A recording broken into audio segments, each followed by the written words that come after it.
So some common placement challenges, you know, there's a lot of ways that this can go wrong. You can have, you know, excessive component spacing, which can increase insertion loss and impedance discontinuities. You can have insufficient isolation between RF traces components, which might result in electromagnetic coupling.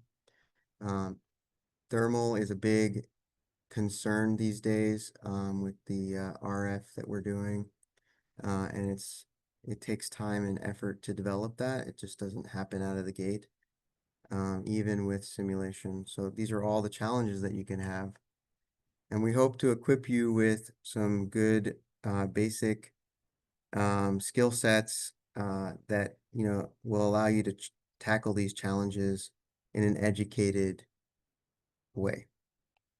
First and foremost, we have great tools on our website thanks to the engineering team at Sierra.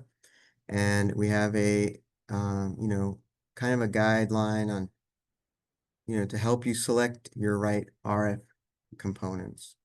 So here's an example of selecting the right RF amplifier.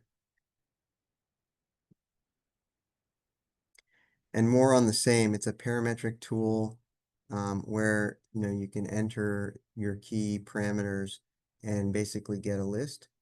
And the idea, I don't think it's 100% yet in place, but the idea is that it ties 360 to our manufacturing. So right now, our engineering team has curated these components with a lot of thoughtfulness, and then the ultimate vision is to tie it back into manufacturing.